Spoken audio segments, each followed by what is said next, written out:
بسم اللہ الرحمن الرحیم۔ معزز سامعین اکرام، آج انشاءاللہ عشر کے کچھ فقہی مسائل بیان ہوں گے۔ عشر پیداوار کی جنس سے دینا ضروری نہیں ہے، عشر کی آپ قیمت بھی ادا کر سکتے ہیں۔ مثلا ایک آدمی ہے، اس نے عشر ادا کرنا ہے گندم کا، اب وہ اس طرح کرتا ہے گندم گھر میں رکھ لیتا ہے اور جتنی گندم عشر کی بنتی ہے اس کی بقدر وہ قیمت دے دیتا ہے تو اس سے بھی عشر ادا ہو جائے گا۔ پیداوار تھوڑی ہو یا زیادہ ہو، عشر ضروری ہوتا ہے۔ اس لیے اگر کسی آدمی کی پیداوار کم ہوئی ہے تو وہ یہ نہ سمجھے کہ عشر واجب نہیں ہوا۔ عشر صرف کھیتی میں ہی واجب نہیں ہوتا بلکہ اس کے ساتھ پھلوں اور سبزیوں میں بھی عشر واجب ہوتا ہے۔ اگر کسی درخت پر سال میں ایک سے زائد دفعہ پھل لگتا ہے تو جتنی دفعہ پھل لگتا ہے ہر دفعہ عشر دینا ضروری ہوتا ہے۔ اسی طرح سبزی ہے، آپ نے ایک سبزی ایک دفعہ کاشت کی، اس کا جو پھل تھا آپ نے اس کو کاٹ لیا اور اسی کاشت سے اسی پودے سے پھر دوبارہ سبزی اگائی تو دونوں دفعہ آپ نے عشر دینا ہے۔ اسی دفعہ جتنی زیادہ دفعہ وہ سبزی اس کاشت پہ اگے گی اتنی دفعہ یہ عشر دینا واجب اور ضروری ہوتا ہے۔ بہتر یہی ہے کہ فصل یا سبزی آپ جس طرح کاٹتے جا رہے ہیں ویسے ویسے ساتھ ساتھ آپ عشر ادا کرتے جائیں، اور اگر ساری کاٹنے کے بعد آخر میں ایک دفعہ اکٹھی ادا کر دیں اس کی بھی گنجائش ہے، لیکن بہتر یہی ہے کہ روزانہ کے حساب سے آپ اپنی پیداوار کا عشر ادا کرتے جائیں۔ اب جب انسان کھیتی اگاتا ہے تو اس میں بعض چیزیں انسان کا مقصد ہوتی ہیں اور بعض چیزیں ایسی اگاتی ہیں جو اس کا مقصد نہیں ہوتی۔ مثال کے طور پر بھنڈی ہے، جب آپ بھنڈی اگاتے ہیں تو بھنڈی تو آپ کا مقصد ہے لیکن اس کا جو پودا ہوتا ہے وہ کسی استعمال میں نہیں ہوتا، تو بھنڈی کے اوپر تو عشر واجب ہوگا لیکن جو اس کا باقی پودا ہوتا ہے اس پر عشر واجب نہیں ہوگا۔ ایسے ہی گندم ہے، مکئی ہے، تو اس کا جو دانے والا حصہ ہوتا ہے مقصد تو وہی ہوتا ہے، باقی جو بھوسا وغیرہ ہوتا ہے وہ مقصد نہیں ہوتا، اس لیے اس پر عشر واجب نہیں ہے۔ لیکن ایک مسئلہ علماء نے لکھا ہے کہ اگر آپ نے گندم یا کوئی ایسی کھیتی اگائی ہی اس لیے ہے کہ اس کا پھل بھی مقصد ہے اور اس کا تنا بھی مقصد ہے تو پھر پھل میں بھی عشر ہوگا اور اس کا وہ جو تنا ہوگا اس میں بھی عشر ہوگا۔ ایسے ہی ایک مسئلہ یہ بھی ہے کہ اگر کسی بندے نے گندم کاشت کی لیکن وہ پھل دینے سے پہلے ہی اس نے جانوروں کے لیے کاٹ لی اور اس نے اسی مقصد کے لیے اگائی تھی کہ میں یہ گندم کاشت کر رہا ہوں لیکن جیسے یہ تھوڑی سی بڑی ہو جائے گی تو پھل پکنے سے پہلے ہی میں اس گندم کو کاٹوں گا، چارہ بنا لوں گا، اس چارے کے اوپر عشر واجب ہوگا۔ ایسے ہی اگر کسی بڑی فصل کے ساتھ ساتھ آپ نے چھوٹی فصل بھی لگا لی، مثال کے طور پر کوئی آدمی ہے، اس نے 10-15 کنال کا اس کا رقبہ تھا، اس میں اس نے گندم لگائی ہے اور سائیڈوں پر باڑ کے لیے یا صرف سائیڈوں پر ایک ایک پودا کر کے اس نے کسی اور چیز کا لگا دیا اور وہ مقصد اس سے بھی اس کا فصل حاصل کرنا تھا، تو یہ جو درمیان میں گندم اس نے لگائی ہے اس پہ تو عشر ہوگا ہی، یہ جو سائیڈوں پر اس نے لگائی تو باڑ ہے لیکن اس کا مقصد یہ ہے کہ اس سے گندم کی بھی حفاظت ہوگی تو یہ جو باڑ پر آپ نے جو بھی پودا یا جو بھی سبزی یا جو بھی چیز کاشت کی ہے، اگر یہ آپ کا مقصد ہے، اس سے آپ نے فائدہ حاصل کرنا ہے، یہ آپ کی پیداوار ہے، تو اس پر بھی عشر واجب ہوگا۔ ایسے ہی اگر خود بخود خود رو درخت خود ہی اگایا بڑا ہو گیا اور آپ نے اس کو کاٹ کر اس کی لکڑی وغیرہ بنا کر اس کو استعمال کر لیا تو اس پر عشر واجب نہیں ہے، لیکن وہی درخت اگر آپ نے خود لگایا اور اس نیت سے لگایا کہ میں اس سے لکڑی حاصل کروں گا تو پھر اس میں عشر آتا ہے۔ اسی طرح درخت سے نکلنے والی گوند جو ہے اس پر عشر واجب نہیں ہے، لیکن کوئی ایسی سبزی ہے کہ اس کے جو بیج ہیں اس کو آپ غذا کے طور پر تو استعمال نہیں کرتے، لیکن اس کے علاوہ وہ کسی مقصد کے لیے استعمال ہوتے ہیں۔ مثلا وہی بیج آپ سنبھال کر رکھتے ہیں اور اگلے سال اس نے پھر اس کو کاشت کرنا ہے تو ان بیج کے اوپر بھی عشر واجب ہوگا۔ ایسے ہی اگر ان بیجوں کو آپ نے دوائی وغیرہ کے لیے استعمال کرنا ہے تو پھر بھی ان پر عشر واجب ہوگا۔ ہم یہ نہیں کہہ سکتے کہ یہ غذائی اجناس نہیں ہے تو ان پر عشر واجب نہیں ہے، یہ مسئلہ نہیں ہوگا، بلکہ ان چیزوں پر بھی، ایسے بیجوں پر بھی جو غذا کے طور پر تو نہیں استعمال ہوتے لیکن دوائی کے طور پر یا دوبارہ بونے کے لیے، کاشت کرنے کے لیے استعمال کرتے ہیں، ایسے بیجوں کے اوپر عشر واجب ہوگا۔ عشری زمین سے اگر شہد نکالا جائے تو اس شہد کے اوپر بھی عشر واجب ہوگا۔ اگر آپ نے وہ شہد نکالنے کے لیے خرچہ بھی کیا ہو تو وہ خرچہ آپ علیحدہ سے نہیں نکالیں گے، بلکہ وہ خرچہ آپ کا ہے، جتنا بھی شہد ہوگا اس کا عشر دینا پڑے گا۔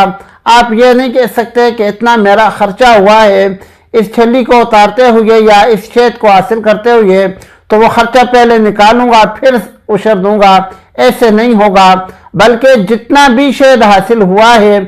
اس سارے کا عشر دینا آپ کے ذمہ ضروری ہوگا۔ اگر کسی نے گھر میں سبزی وغیرہ لگائی ہوئی ہے تو اس پر عشر واجب نہیں ہوگا، کیونکہ یہ پیداوار مکان کے تابع ہو جاتی ہے، اس لیے ایسی پیداوار پر عشر واجب نہیں ہوتا۔ اسی طرح اگر کسی آدمی نے اپنے گھر کو مستقل طور پر منہدم کر کے اس کے اندر باغ لگا لیا یا کھیتی کے لیے اس کو استعمال کرنے لگ گیا تو پھر اس کے اوپر عشر واجب ہوگا۔ ایسے ہی اگر کسی آدمی نے زمین مزارعت پر دی، یعنی زمین کسی ایک آدمی کی ہے اور محنت اور خرچہ کسی دوسرے آدمی کا ہے اور پیداوار دونوں کی نصف نصف ہے، کیونکہ پیداوار کے دونوں مالک ہیں لہذا دونوں کے ذمہ عشر واجب ہوگا۔ لیکن اگر صورت مسئلہ یہ ہے کہ ایک آدمی نے زمین ٹھیکے پر دے دی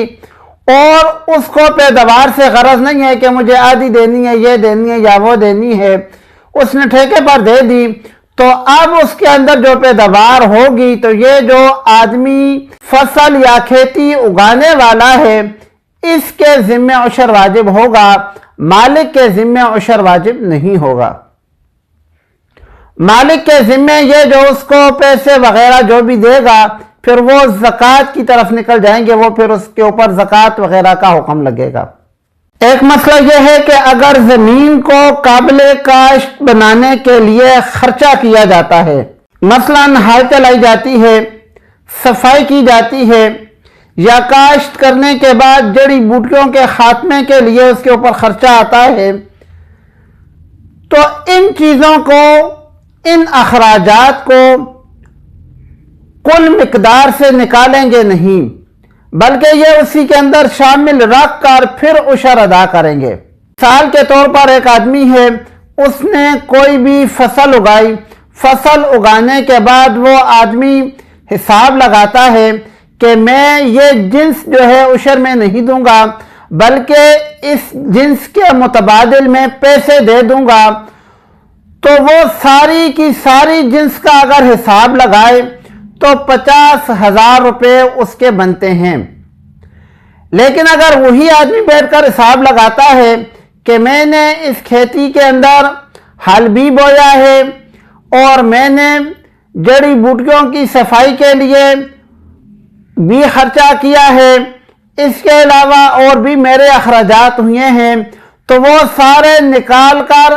پھر وہ حساب لگاتا ہے تو 45,000 روپے بنتے ہیں، تو وہ 50,000 دے گا، 45,000 نہیں دے گا۔ اپنے اخراجات کو کھیتی کی پیداوار سے وہ نکال نہیں سکتا۔ ایسے ہی اگر فصل پک گئی ہے اور فصل پکنے کے بعد اس کے اوپر اخراجات آتے ہیں، فصل کی کٹائی ہے، تھریشر کے اخراجات ہیں، تو یہ اخراجات بھی وہ نکالے گا نہیں، بلکہ پہلے عشر ادا کرے گا، بعد میں اپنے اخراجات کا حساب لگائے گا۔ ایسے ہی اگر کسی آدمی نے فصل اگائی، اب اس کو پیداوار حاصل ہو گئی، لیکن وہ آدمی کہتا ہے کہ میں مقروض ہوں، یہ جتنی پیداوار مجھے حاصل ہوئی ہے اس سے زیادہ یا اس کا نصف تو میرے اوپر قرضہ ہے، تو پھر بھی یہ آدمی پورے کا پورا عشر ادا کرے گا، اپنے قرض کو اپنی پیداوار سے نکالے گا نہیں۔ اگر کوئی آدمی عشر پہلے ادا کرنا چاہتا ہے تو اس کی صورت یہ تو ممکن ہے کہ بیج بونے اور پھل آنے کے بعد وہ عشر ادا کر سکتا ہے،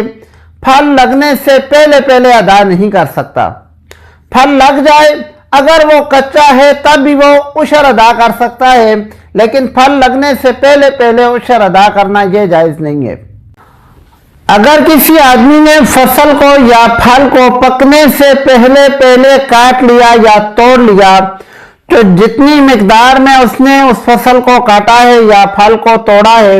اتنی مقدار میں عشر واجب ہوگا، بے شک ابھی وہ پکی نہیں تھی پھر بھی عشر واجب ہوگا۔ اگر کسی آدمی کی فصل یا پیداوار وہ پھل لگنے کے بعد قدرتی آفت سے ضائع ہو گئی تو اس بندے کے ذمہ عشر واجب نہیں ہوگا، لیکن یہی فصل اور پیداوار اس نے خود استعمال کر لی تو پھر عشر واجب ہوگا، اور اگر قدرتی آفت سے وہ ضائع ہو گئی تو پھر عشر واجب نہیں ہوگا۔ اگر کسی آدمی نے کسی دوسرے کی فصل کو ضائع کر دیا تو جس کی فصل کو ضائع کیا ہے وہ آدمی ضائع کرنے والے سے تاوان لے اور اس میں سے عشر ادا کرے۔ جب تک وہ تاوان نہیں دیتا تب تک عشر واجب نہیں ہے، لیکن جیسے ہی فصل یا پھل کو ضائع کرنے والا آدمی تاوان دے دے گا اس میں عشر واجب ہوگا جو اس کو دینا ضروری ہوگا۔ بعض درخت اور فصلیں ایسی ہوتی ہیں کہ ان کا تنا مقصد نہیں ہوتا بلکہ پتے مقصد ہوتے ہیں، جیسے تمباکو اور پان وغیرہ، تو ایسی فصل کے پتوں کے اوپر عشر واجب ہوگا۔ اگر کسی آدمی نے کھڑی فصل تیار ہونے کے بعد فروخت کر دی تو اس کا عشر فروخت کرنے والے کے اوپر ہوگا، اور اگر کسی نے فصل پھل پکنے سے پہلے فروخت کر دی